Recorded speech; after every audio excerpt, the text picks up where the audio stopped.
लालच में पढ़ पढ़ कर दुरूद पाक सोता हूँ, इसी लालच में पढ़ पढ़ कर दुरूद पाक सोता हूँ। किसी दिन ख्वाब में सरकार, किसी दिन ख्वाब में सरकार का दीदार हो जाए। तीसरे से हज़रत वाला का इस्तक़बाल करते हैं और खिताबत के लिए उनको दावत देते हैं कि खिताबत वज़्न में आए तो फिर हथियार बन जाए, खिताबत वज़्न में आए तो हथियार बन जाए, कभी नेज़ा कभी खंजर कभी तलवार बन जाए। खिताबत वज़्न में आए तो फिर हथियार बन जाए, कभी नेज़ा कभी खंजर कभी तलवार बन जाए। और खिताबत की गुलफिशानी मुसल्लम ज़माने में, खिताबत की गुलफिशानी मुसल्लम ज़माने में ये नज्जाशी के आगे जाफ़र तैयार बन जाए। मैं बड़े अदब के साथ मुल्तमिस हूँ जनाब मौलाना रेहान कासमी साहब से कि आए और अपने खिताब आलिया से हम सब के दिलों को मुस्तफ़ीज़ फरमाएं। अल्हम्दुलिल्लाह नहमदुहु व नस्तईनुहु व नस्तगफिरुहु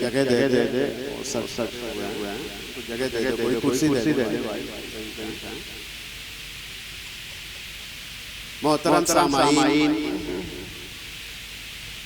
अल्लाह तबारक व तआला का बड़ा एहसान अज़ीम है कि उसने हमें और आपको अपनी मजलिस में, नेक मजलिस में अच्छी बातें सुनने के लिए हमें तौफीक दी। मेरे अज़ीज़ भाइयों, जो कुछ भी होता है वो अल्लाह की तौफीक से ही होता है। किसी भी काम के लिए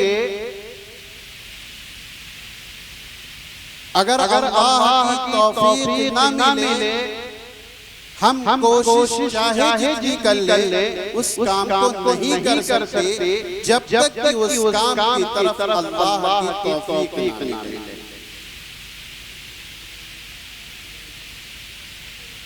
हम भी जानते हैं और आप भी इस बात को जानते हैं, बहुत सारे ऐसे मरहले आते हैं, बहुत सारे ऐसे मौके आते हैं जिस काम को करने के लिए हम पुख्ता इरादा करते हैं, मुकम्मल इरादा करते हैं, पूरा इरादा करते हैं और उस काम के लिए जद्दोजहद करते हैं, लेकिन वो वक्त ऐसा आता है कि वो काम हमारा नहीं होता।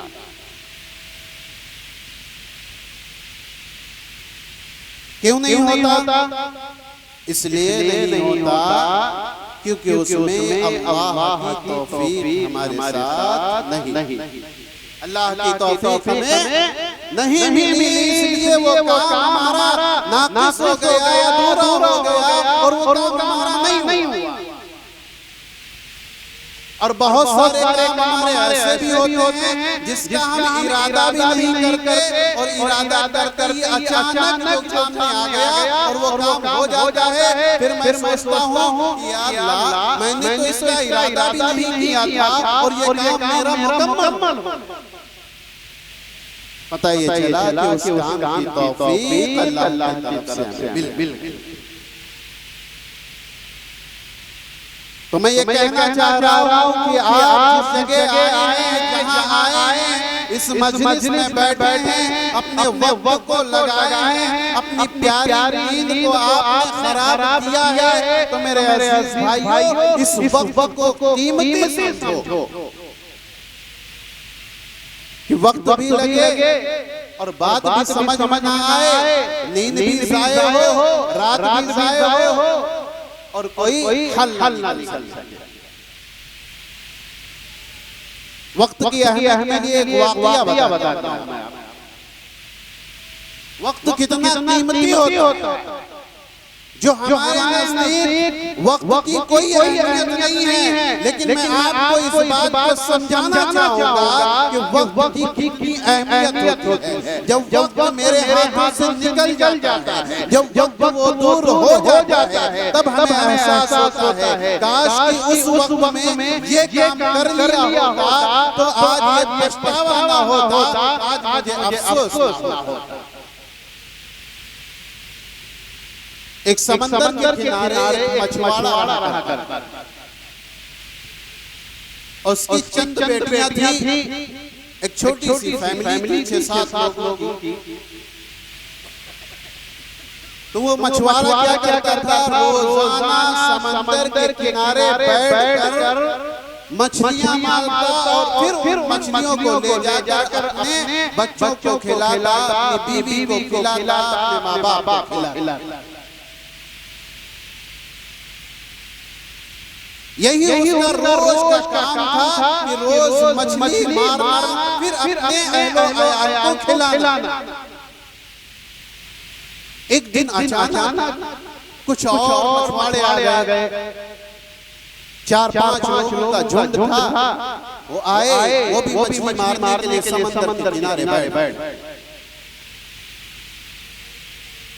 वो क्या देखते हैं, पूरा दिन गुजर जाता है। गुजरने के बाद उनके हाथ एक छोटी सी मछली लगती है।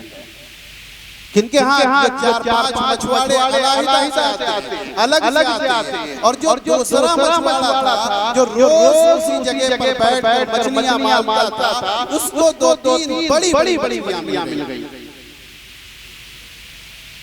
उन लोगों ने सोचा कि यार हम 4-5 लोग मिलकर भी मछली नहीं मार सके, और एक मछुआरा ने 4-5 मछलियां वो भी बड़ी मार ली। कहा कि ऐसा है, इस मछुआरे से मछली को छीन लिया जाए और अपनी मछली इसको दे दिया जाए।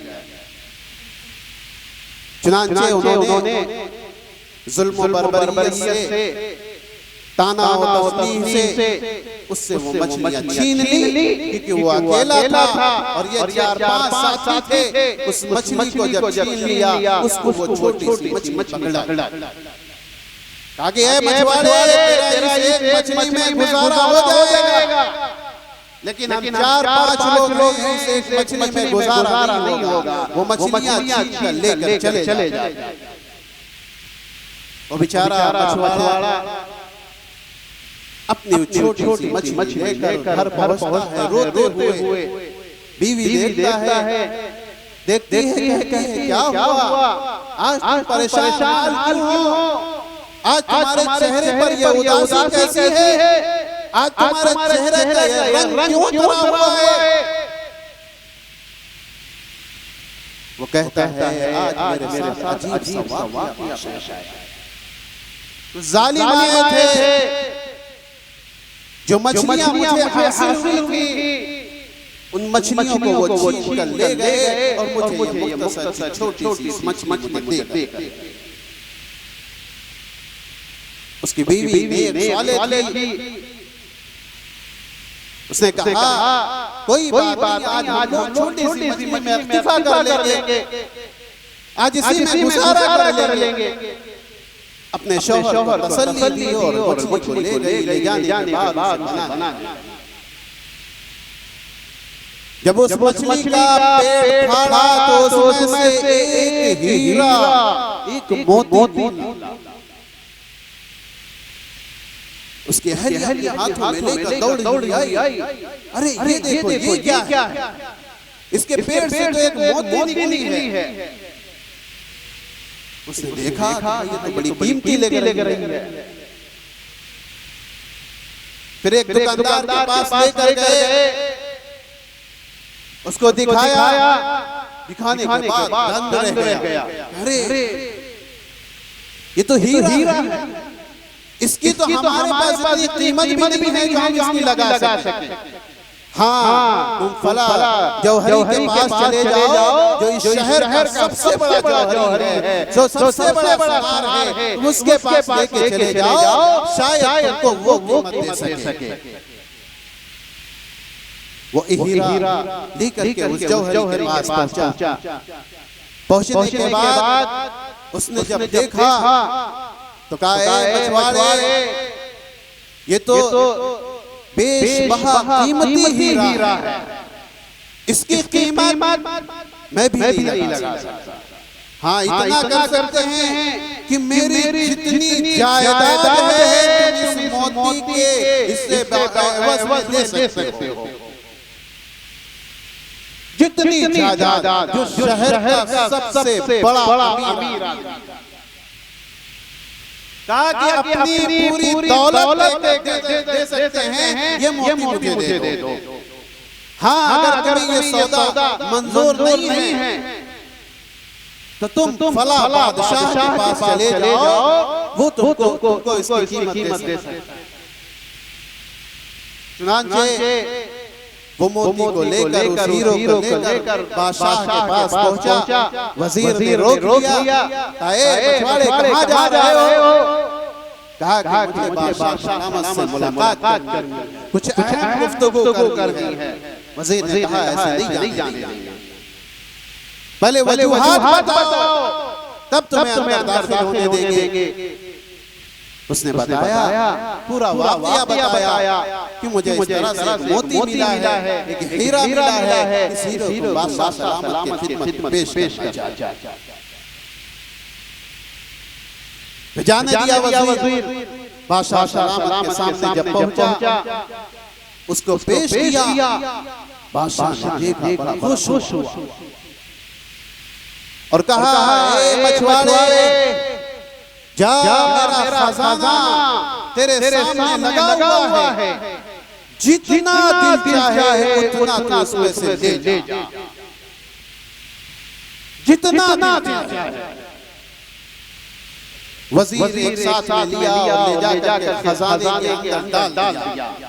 और बादशाह ने हुक्म भी किया कि तुम्हारे पास 3 घंटे का वक्त है, इस 3 घंटे में तुम जितना माल चाहो उतना माल तुम अपने घर ले जा सकते हो।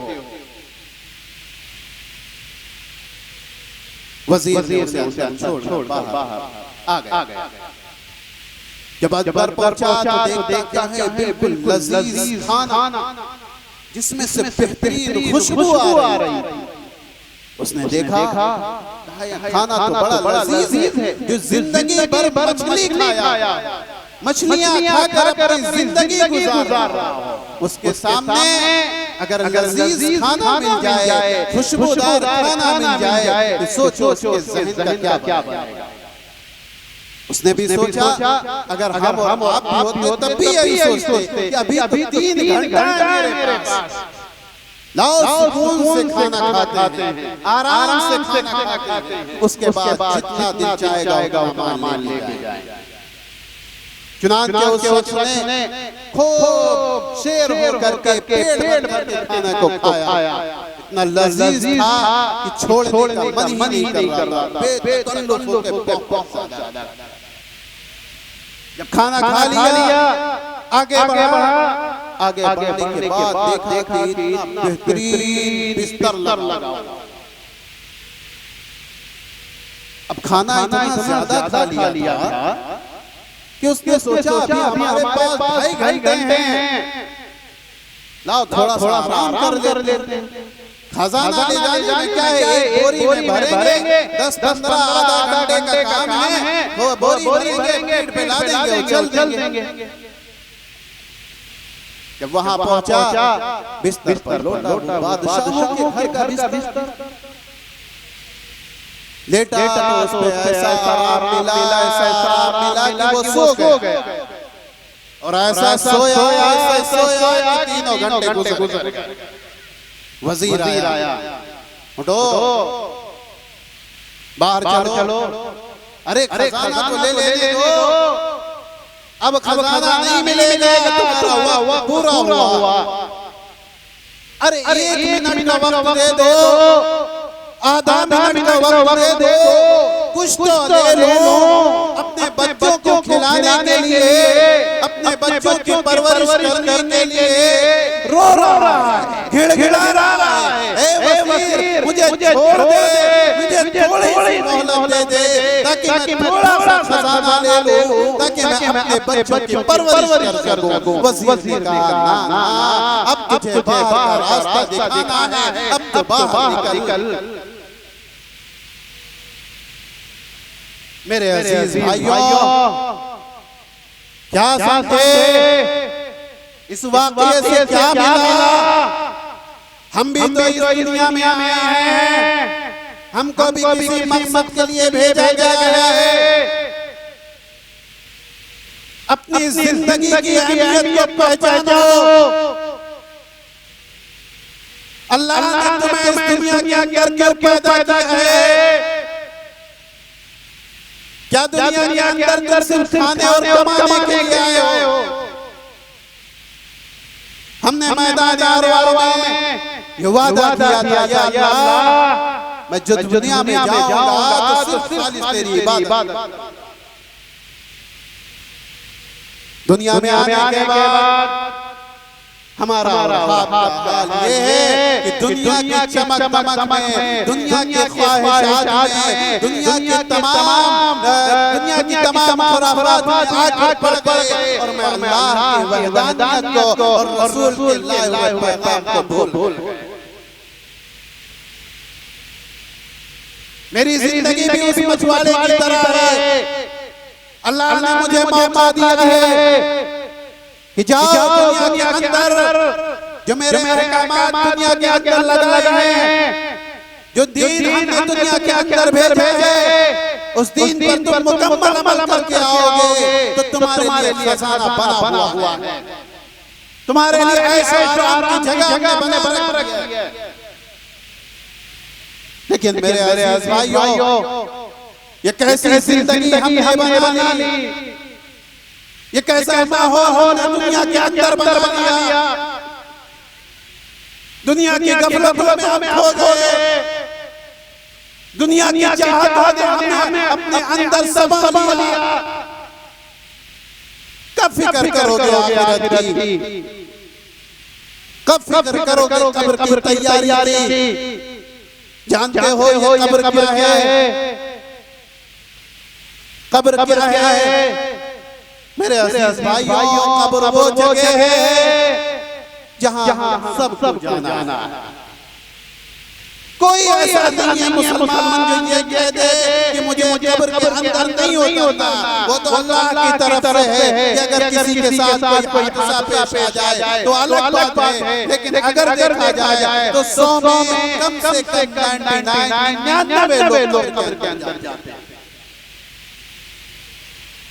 वो चाहे बीमारी हाल में मौत आए, या किसी एक्सीडेंट में, किसी हादसे में मौत आए, या मेरी खुशहाली में मौत आए, या गुनाह करके मौत आए, शराब पीकर मौत आए, जुआ खेलकर मौत आए, चोरी कर मौत आए, किसी भी हाल में हमारी मौत आएगी, हमें हर हाल में कब्र के अंदर उतारा जाएगा।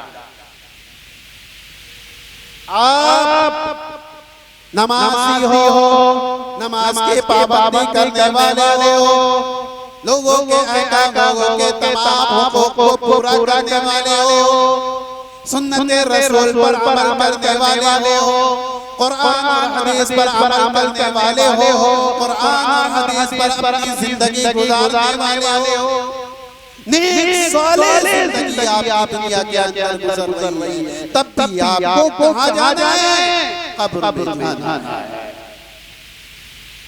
जिंदगी चाहे गुनाहों में गुजरे, जिंदगी चाहे आमाल में गुजरे, नेक ख्वाहिशात में गुजरे, सजदों में गुजरे, तिलावत में गुजरे, तब भी हमारा रास्ता कब्र है। और उस दुनिया की हकीकत कब मालूम होगी? उस मछुआरे को हकीकत कब मालूम हुई? जब उसको खजाना से बाहर निकाला गया। अब वो सोच रहा है 3 घंटे का वक्त मुझे मिला था, काश कि मैं ये आराम ना करता, काश कि मैं ये खाना ना खाता, माल ज्यादा से ज्यादा भर कर लाता और बार ऐशो आराम की जिंदगी गुजार सकता था कि नहीं गुजार सकता? आपको ये इख्तियार दिया जाए और आपसे कहा जाए ये खजाना लगा हुआ है, आपको ये मोहलत दी जाती है और सारे ऐशो आराम की जगह भी आपको दे दी जाए, लेकिन कहा जाए कि मेरे अजीज इसके अंदर जाने के बाद तुम्हें सिर्फ खजाने को हाथ लगाना है, उसके अलावा किसी को हाथ नहीं लगाना। अगर तुमने सिर्फ खजाने को हाथ लगाया और वो खजाना तुम्हारा हो गया और तुम उस खजाने को लेकर बाहर आ गए तो तुम बाहर वाली जिंदगी ऐशो आराम की जिंदगी गुजारोगे। तो बताओ मेरे अजीज दोस्तों, किस को तुम हाथ लगाओगे? वक्ती तौर पर खाने को या वक्ती तौर पर अपनी नींद को या खजाने को? यही सोचोगे कि अगर खजाना मिल रहा है ले लो, बाहर तो हम खुद का मकान बनाकर ऐशो आराम की जिंदगी गुजारेंगे। सोचेंगे नहीं।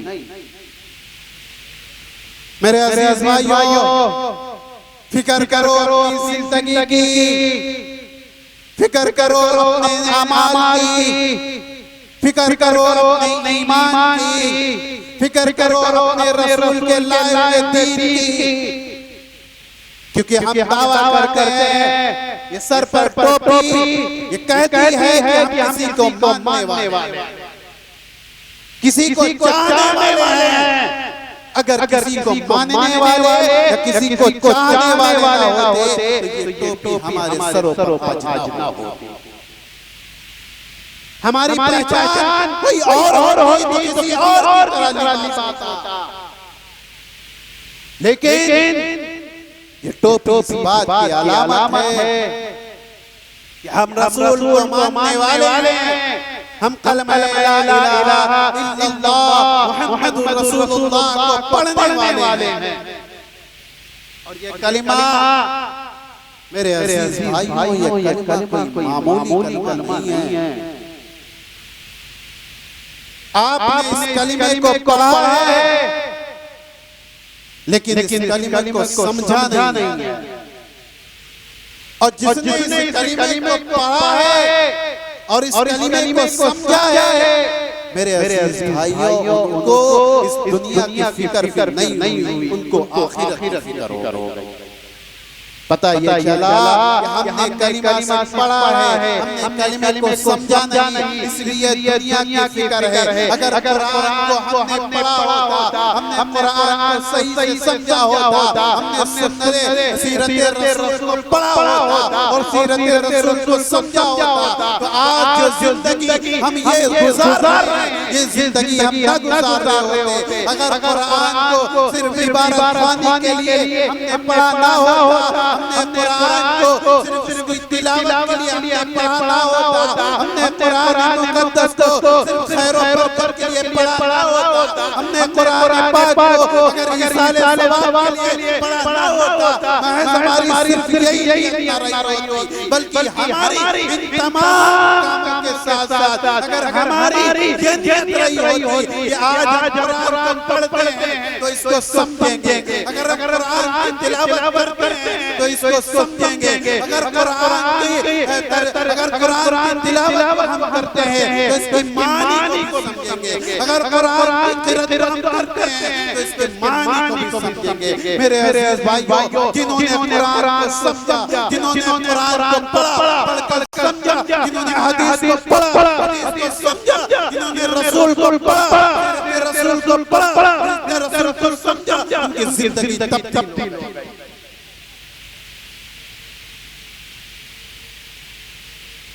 आज क्यों हमारी जिंदगी तब्दील नहीं हो रही? मुसलमान हम भी हैं, मुसलमान तो वो सहाबा भी थे। कोई अगर हमने सहाबा की जिंदगी को पढ़ा होता, सहाबा के हालात को पढ़ा होता, रसूल की जिंदगी को पढ़ा होता, तो आज ये दिन हमें देखने ना पड़ता। एक मर्तबा हजरत बिलाल हबशी रज़ियल्लाहु ताला,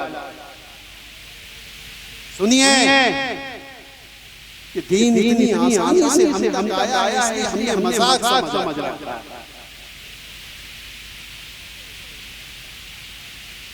हजरत बिलाल रज़ियल्लाहु ताला को कुछ काफिरों ने पकड़ लिया, कुफार मक्का ने पकड़ लिया और ले जाके एक वीरान जगह चटियल मैदान में, जहां सिर्फ रेत और पत्थरी पत्थर था। हज़रत बिलाल से कहा, बिलाल तुमने जिस नबी का कलिमा पढ़ा है, तुम जिस नबी को मानते हो, उस नबी का नाम लेना छोड़ दो। हम तुमको अभी मदीना वापस कर। हज़रत बिलाल ने कहा, कुफ़ार सुन लो, तुम मेरी ज़ुबान को निकाल कर छोटे छोटे टुकड़े कर, मेरी आंखों को निकाल लो और मुझे अंधा कर दो, मेरे पैरों को तुम काट लो, मेरे हाथों को तुम काट लो, मेरी गर्दन को मेरे जिस्म से निकाल, फिर भी जिस्म का एक एक रोवा, जिस्म का एक एक कतरा तब भी कहेगा हक ला इलाहा इल्लल्लाह मुहम्मदुर रसूलुल्लाह। काफिरों ने कहा, देखते हैं तुम्हारे अंदर कितनी हिम्मत है बर्दाश्त कर। हज़रत बिलाल को उठा के उस गरम और रेतीली रेत पर लेटाने के बाद एक बड़ा सा पत्थर लाए जो इतना गरम था कि उसके ऊपर अगर कोई चीज रख दी जाती तो पिघल जाती। मेरे अजीज भाइयों, उस पत्थर को उठाकर हज़रत बिलाल के ऊपर रख दिया गया। हज़रत बिलाल चीख रहे थे, चिल्ला रहे थे, लेकिन एक ही जुबान से एक ही बात निकल रही, हक ला इलाहा इल्लल्लाह मुहम्मदुर रसूलुल्लाह, हक ला इलाहा इल्लल्लाह।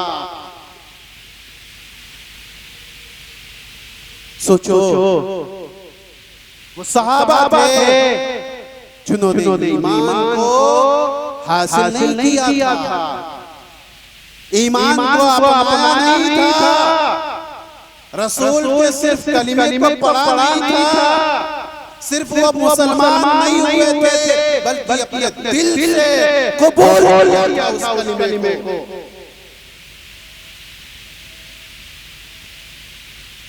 आज हमारी जिंदगी है, हमारे हालात ये हैं, हमारा रवैया ये है कि आज हम दूसरों को दीन की दावत को छोड़ दो, मेरे घरों में, हमारे घरों में बेदीनी फैली होगी। हम बेनमाजी, हमारी औलाद बेनमाजी, हम बेनमाजी, हमारी माँ बहनें बेनमाजी।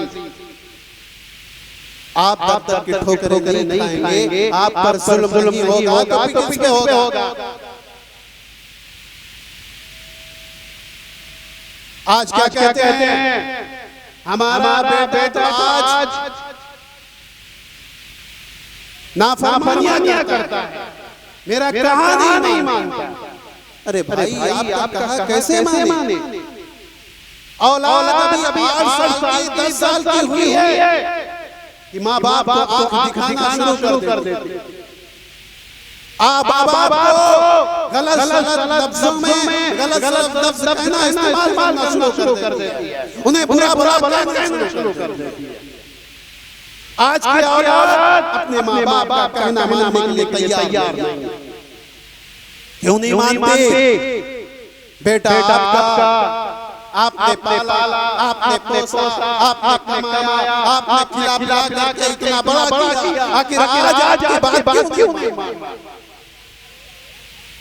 मेरे अजीज भाइयों, आप अपने बेटे के लिए सब कुछ करते हैं, उसके लिए कमाते हैं, खून पसीना एक करते हैं, दिनों रात कमाते हैं, सुबह घर से निकले हुए रात को घर आते हैं, फिक्र ये में है कि अगर मैं कमाऊंगा नहीं तो अपनी बीवी को क्या खिलाऊंगा, अपने बच्चों को क्या खिलाऊंगा, अपने माँ बाप को क्या खिलाऊंगा, अपने तमाम अहलो अयाल को क्या खिलाऊंगा। इस फिक्र में आप दिनों रात लगे हुए कमा रहे हैं, यहाँ तक कि आप अपने बच्चों की परवरिश करते उन्हें नौजवान कर दिया, उन्हें हट्टा बना दिया। आज जब वो किसी काबिल हुए, किसी आपके हाथ बढ़ाने के काबिल हुए, आपके साथ आपका तिजारत में हाथ बढ़ाने वाले हुए, तब आपको आंख दिखा रहे हैं। नहीं, अब मैं ये नहीं कर सकता, जो काम तुम कर रहे हो ये मैं नहीं कर सकता। क्यों? कभी इसकी वजह भी तलाश कर लिया करो। कौन ऐसा घर है, कौन ऐसा घर है जो बेटा अपने माँ बाप को नहीं सिखा रहा? जरूर आपकी परवरिश में कोई कमी है। बेशक आपने दिनों रात कमाया, उनके लिए आलीशान घर बनाया, उनके लिए बेहतरीन गाड़ियां लेकर दिए, उनके लिए बेहतरीन खाने का इंतजाम किया, उनके लिए बेहतरीन लिबास का इंतजाम किया, लेकिन कहीं तो परवरिश में कमी रह गई। जो चाहिए था वो नहीं दिया। चाहिए क्या था?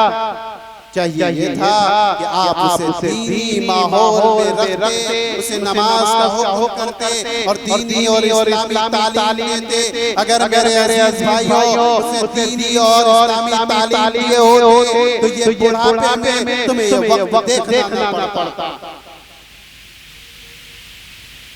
आज माँ बाप को बच्चे गालियां दे रहे हैं,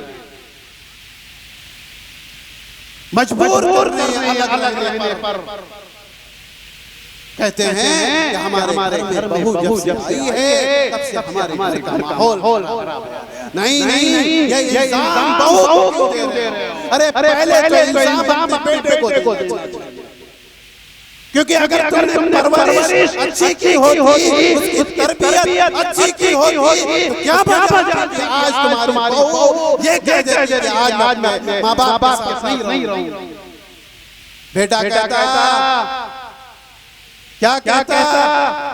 क्योंकि वो तुम्हारा लक्ष्य है, तुम्हारा नूर नज़र है, तुमने परवरिश है, जिसके परवरिश से लेकर 20-25 साल तक तुमने परवरिश की, वो तुम्हारे कहनों में नहीं आ रहा। और चार की बीवी आके उसे बहका कर ले गई। क्यों ले गई? इसलिए कि तुम्हारी परवरिश कमी रह गई। कसूर उस बहू का नहीं है, बहू तो वो करती जो बेटा कहता। लेकिन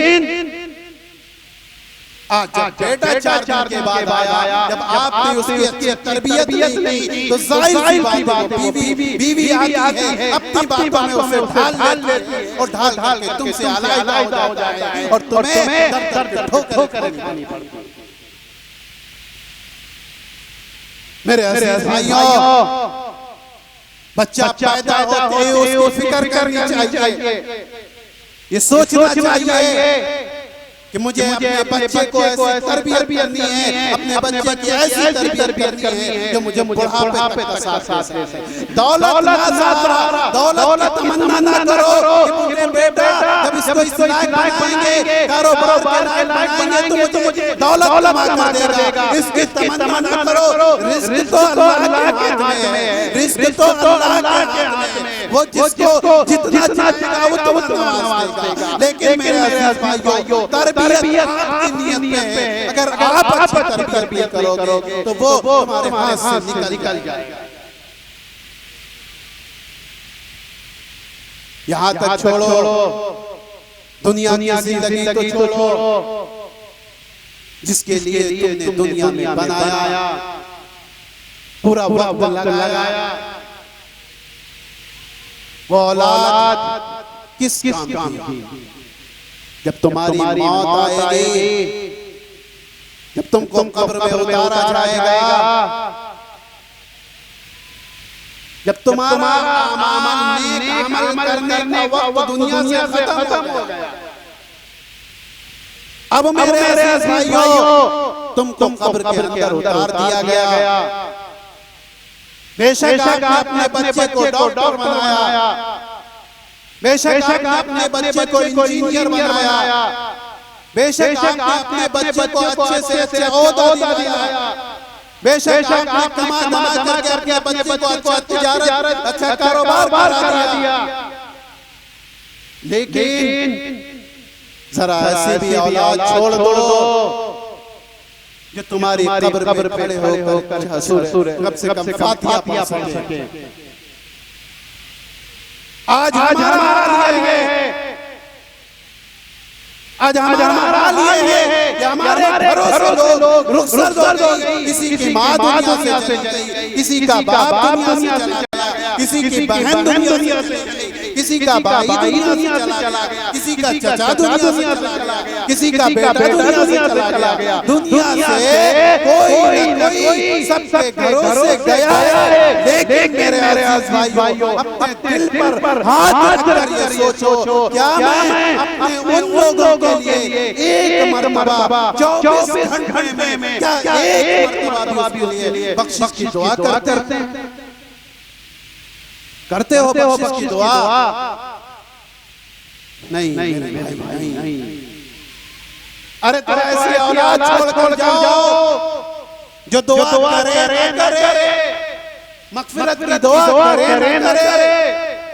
ऐसी औलाद छोड़कर जाओ कि आपको ऑटोमेटिक आपको ऐसे ही सवाब मिलता है। और वो औलाद ऐसी है, औलाद नेक सालेह औलाद है, उसे हाफिज़ कुरान बनाकर जाओ। अगर वो तुम्हारे लिए बख्शिश की दुआ नहीं करता तो ना करे, कुरान की आयतें पढ़ता है, आपको उसका सवाब पहुंचता है। अपने बच्चे को नमाजी बना जाओ, वो नमाज पढ़ता है, वो तुम्हारे दुआ करे, लेकिन वो नमाज पढ़ता है, उसकी दुआएं, उसका नेक अमाल तुम तक पहुंचता है, तुम्हारे लिए खैर और बरकत का जरिया तक पहुंच रहा है। अपनी औलाद को नेक ईमान वाला बनाओ, ईमानदार बनाओ, ताकि वो तुम्हारे लिए बख्शिश की दुआ करे।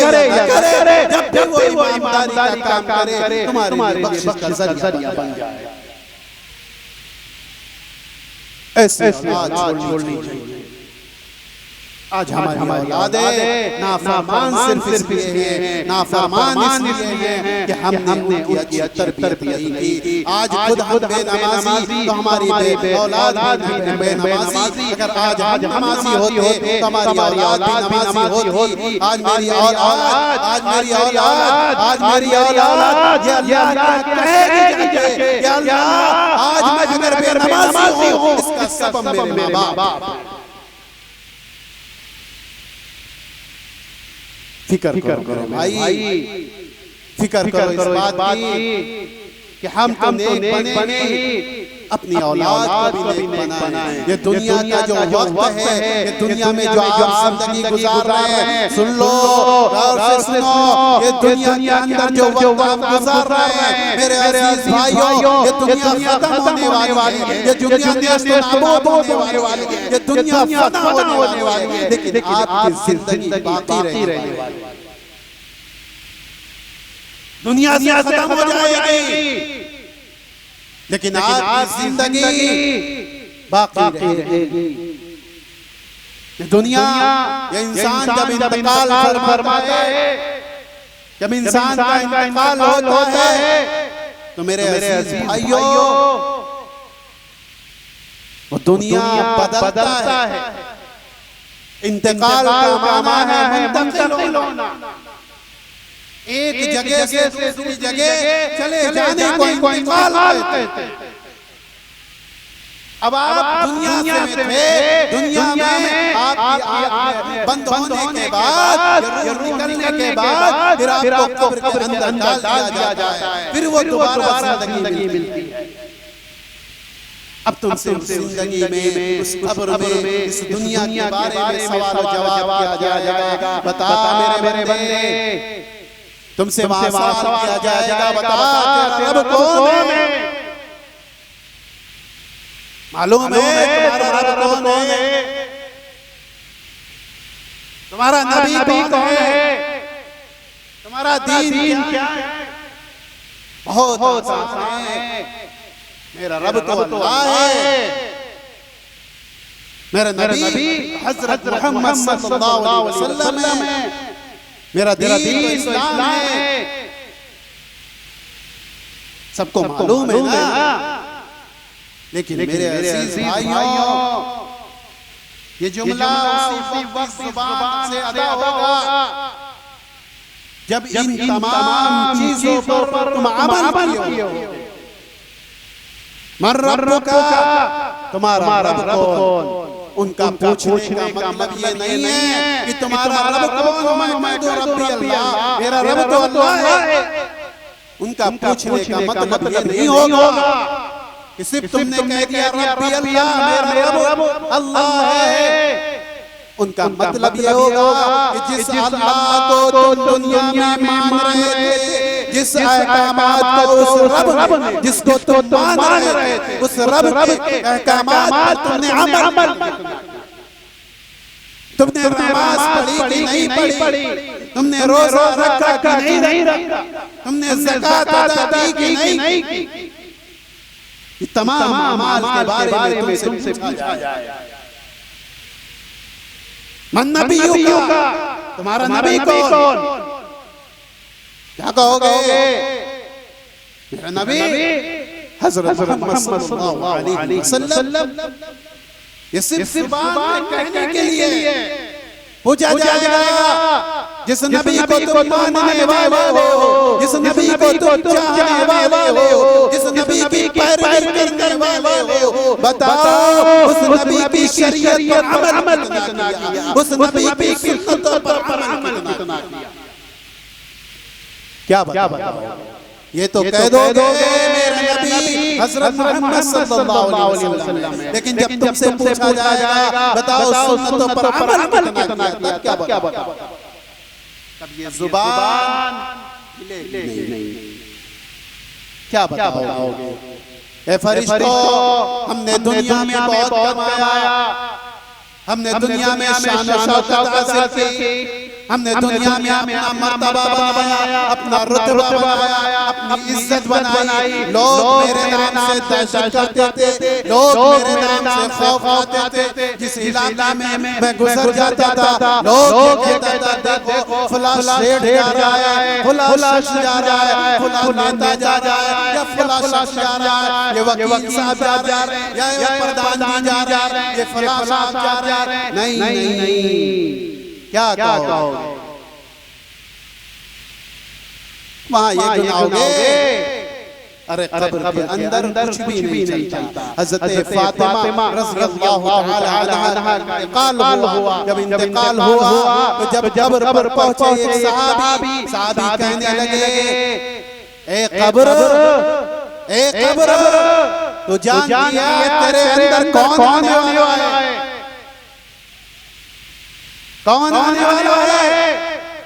ए कब्र, आज तेरे अंदर हज़रत मोहम्मद सल्लल्लाहु अलैहि वसल्लम लगते जिगर, नूरे नजर, उनकी बेटी फातिमा।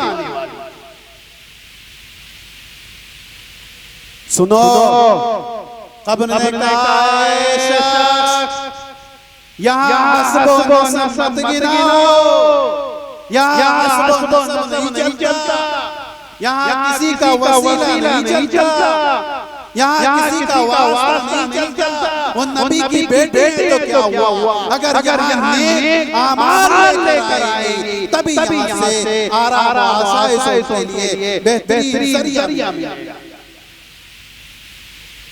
मेरी अजीज बहनों, मेरे अजीज भाइयों, जानते हो हज़रत फातिमा कौन है? वो जन्नत की सरदार हैं जिनकी बशारत दुनिया में दे दी गई। उनके लिए कब्र कह रही है यहाँ हस्ब नसब ना गिनाओ। मेरी माँ और बहनों, सोचो जब हज़रत फातिमा के लिए कब्र ये कह रही है कि यहाँ हस्ब नसब ना गिनाओ, तो सोचो कि मेरे बारे में, हमारे बारे में कब्र मेरे लिए क्या करेगी। मेरे पास कौन सा वास्ता, मेरे पास तो मेरी नमाज भी नहीं है, मेरे पास तो नेक अमाल भी नहीं है, मेरे पास तो रोज़ा भी नहीं है। क्या लेकर कब्र में उतरेंगे? अरे मेरे भाइयों, मेरी माँ और बहनों, जिंदगी संवार लो, जिंदगी बना लो, अपनी बच्चियों की अच्छी तरबियत कर दो। ये जब ससुराल में जाती हैं तो तुम्हारी परवरिश की वजह से, मैं ये नहीं कहता कि ससुराल में जुल्म होता है, मैं तो ये कहूंगा कि तुम्हारी तरबियत की वजह से वहां जुल्म हो रहा है। अगर तुम उसको अच्छी तरबियत दी होती और तुमने बताया होता कि बाप का हक क्या है, तुमने बताया होता माँ का हक क्या है, तुमने बताया होता बहन का हक क्या है, तुमने बताया होता कि भाई का हक क्या है, तुमने बताया होता कि शौहर का हक क्या है। आज जब यहाँ से वो सीख कर जाती, समझ कर जाती, तो जब अपने ससुराल पहुँचती तो वो अपने बाप की तरह अपने ससुर को भी बाप समझती। अब वो ससुराल जाती तो अपनी माँ की तरह अपनी सास को भी सास माँ समझती। इसी तरह जब वो जाती तो उनके देवरों को भी अपने भाई की तरह भाई समझती। जब तुम समझा कि ये तुम्हारा शौहर है, शौहर के हुकूक क्या है, तो उसके हुकूक को अदा करती। जब तमाम हुकूक को अदा करती, जब उसको पता होता कि बाप का हक क्या है, तो कभी बाप के साथ बदतमीजी ना करती। तो कभी बाप अगर तेज आवाज में, वो ससुर अगर तेज आवाज में बोल देता तो ये सोचती नहीं मेरे अब्बू जान हैं, ये मेरे अब्बू जान हैं, नहीं इन्हें जवाब नहीं देना, ये मेरी सास है, ये मेरी सास नहीं मेरी माँ है, इन्होंने अगर मुझे कुछ कहा है तो मेरी भलाई कहता,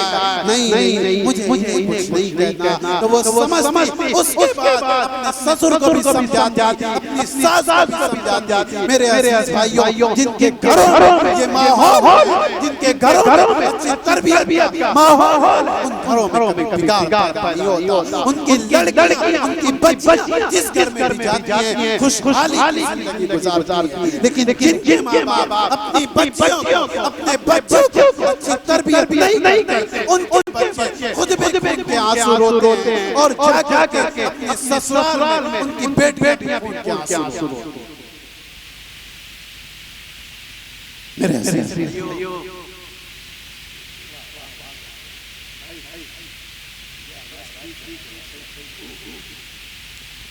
मेरे अजीज भाइयों, फिक्र करो जिंदगी की, वरना मेरे भाई ये दुनिया तो खत्म हो जाएगी, किसकी मौत कब है कुछ नहीं मालूम। मुझे इस दुनिया से कब जाना नहीं मालूम, आपको इस दुनिया से कब जाना नहीं मालूम, किसको इस दुनिया से कब जाना नहीं मालूम। आज इस महफिल में इतने हज़रात बैठे हैं, किनकी एक दिन के बाद मुलाकात होनी है, किनकी नहीं होनी, इसकी हफ्ते के बाद, इसकी महीने के बाद, इसकी होनी, इसकी नहीं होनी मुलाकात, कुछ नहीं मालूम। तो जो वक्त अल्लाह ने आपको दिया है उस वक्त को कीमती समझो। उस मछुआरे की तरह ऐशो आराम में जिंदगी न गुजारो कि ऐशो आराम मिल गया तो गफलत की जिंदगी गुजार दो। नहीं, जो मौका तुम्हें मिला है उस मौके को गनीमत समझो। इस मौके में जो तुम हासिल कर लोगे आने वाले वक्त के लिए तुम्हारे बेहतरीन जरिया होगा, क्योंकि मरने के बाद सिर्फ नेक अमाल ही तुम्हारे साथ जाएंगे। तुम्हारा भाई तुम्हारा साथ नहीं देगा, तुम्हारा बाप तुम्हारा साथ नहीं देगा, तुम्हारी माँ तुम्हारा साथ नहीं देगी, तुम्हारे दोस्त अहबाब तुम्हारा साथ नहीं देंगे, सब तुम्हारे साथ होंगे मरने के बाद। लेकिन कहाँ तक? कब्र तक। और ऐसी कब्र में जिसे तुझे उतारने के बाद पटरे लगाने के बाद मिट्टी डाल तुम्हें उस गड्ढे में डाल देंगे। ऐसी जगह पर ऐसी जगह दबा कर आएंगे, दोबारा निकलने का वक्त मौका भी नहीं मिलेगा। आज तक कोई कब्र में गया हो और फिर वहां से वापस आया हो तो हमारी सुनने के बाद छोड़ो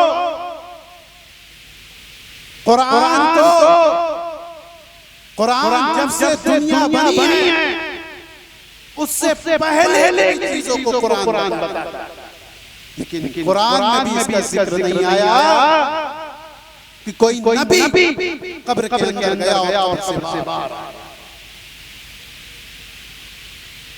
कोई कब्र से वापसी नहीं आया।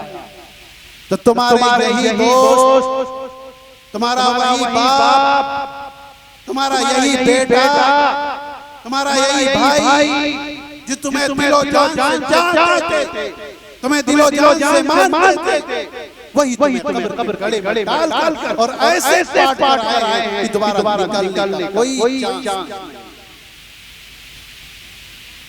और जब वहां क्या मिलेगा? तन्हा अकेले लोग होंगे, वो चाहे औरत हो चाहे मर्द हो, सबको अकेला कब्र के अंदर रहना है। और वो कब्र के अंधेरी एक रूम हो, दरवाजा बंद कर दिया जाए, फिर उसकी लाइट को खुल कर दिया जाए, बंद कर दिया जाए, फिर उसके अंधेरे महसूस करो कब्र के अंधेरे को। ये जो अंधेरा है इस अंधेरे से ज्यादा कब्र होगा। उस अंधेरे को दूर करने के लिए सिर्फ एक ही हथियार होगा आपके पास। इस दुनिया में तुमने नेक अमाल कितना किया, जितने नेक अमाल देते होंगे, जितनी नेकी पर जिंदगी तुमने गुजारी होगी, बस वही नेक अमाल तुम्हारे उस कब्र के अंदर तुम्हारे रोशनी का जरिया बनेगा। अब तुम सोचो कि तुम्हारी जिंदगी किन चीजों पे गुजर रही है? क्या नमाज पढ़कर जिंदगी गुजर रही? नमाज पढ़कर जिंदगी आपकी गुजर रही है? क्या नेक अमाल की जिंदगी गुजर रही है? किन चीजों में गुजर रही है? या तस्बीहात को लेकर दिन भर तस्बीह पढ़ रहे हैं, उसमें जिंदगी गुजर रही है? जिंदगी की चीजों में गुजर रही है? ऐसी चीजों में हमारी जिंदगी गुजर रही है मेरे भाइयों, जिसके बारे में हम सवाल किया जाए। बताओ, मैंने तुम्हें जवानी दी थी, अल्लाह पूछेगा बताओ तुमको मैंने जवानी दी थी, मैंने तुम्हें ताकत दी थी, तुमने उस जवानी को कहां इस्तेमाल किया? क्या कहोगे? या अल्लाह, मैं अपने दोस्तों के साथ घूम रहा था, या अल्लाह, मैं अपने कारोबार में जवानी को खपा रहा था, या अल्लाह, मैं लहू की तमाम बातों में जिंदगी गुजार रहा था। ये जवाब होगा मेरे भाइयों। ये जिंदगी, ये जवानी अगर नेक अमाल गुजरेगी, तो आपको कुछ बोलना नहीं पड़ेगा। इस मुंह को सिल दिया जाएगा। देखा ना, जब किसी को चोट लगती है तो टांके लगते हैं। अगर उसी टांके को मुंह में लगा दिया जाए तो क्या बोल पाएंगे? इसी तरह मुंह को सिल दिया जाए। फिर पूछा जाएगा, ए आँख से पूछा जाएगा, बता तूने दुनिया के अंदर क्या क्या देखा? कान से पूछा जाएगा, बता कान तूने दुनिया के अंदर क्या क्या सुना? हाथों से पूछा जाएगा, ए हाथ बता तूने दुनिया के अंदर क्या क्या इस्तेमाल किया? जुबान से पूछा जाएगा, ए जुबान बता तूने दुनिया के अंदर किन चीजों में जुबान को इस्तेमाल किया? मेरे अजीज भाइयों, रिश्वत का कोई मौका नहीं होगा। ये तो दुनिया है। दुनिया में जब मुजरिम पकड़ा जाता है तो रिश्वत देकर छूट जाता है, लेकिन वो अल्लाह का घर होगा, वो अल्लाह का शासन होगा, वो अल्लाह का मैदान होगा, वो फैसला वहाँ पर जज जो होगा वो अल्लाह होगा। और जज की जगह जो आपकी वकालत करेंगे, वकालत में हमारे आ जाओगे, आज़ाद गवाही देंगे। आप सोचोगे, अरे ये गुनाह जो तुम्हें पता भी नहीं, ऐसे गुनाह हमारी जुबान बता रही हो। जो गुनाह तुमने किए नहीं वो आँख तुम्हारी बयान कर रही हो। तब सोचोगे, अरे ये भी गुनाह हमने किया, ये भी कारनामा हमने किया, ये भी अमाल हमने किए, ये भी काम हमने किया। अब मुंह को मौका नहीं बोलने का, आज़ाद बोल ले। अब तुम्हारी जिंदगी किस रास्ते पर चल रही है वो आप खुद समझते हैं, हम खुद समझते हैं कि मेरी जिंदगी किस रास्ते पर चल रही है। और ये आज़ाद हमारे कहाँ गवाही देंगे? नेक अमाल के लिए गवाही देंगे या हमारे बुरे कामों के लिए गवाही देंगे?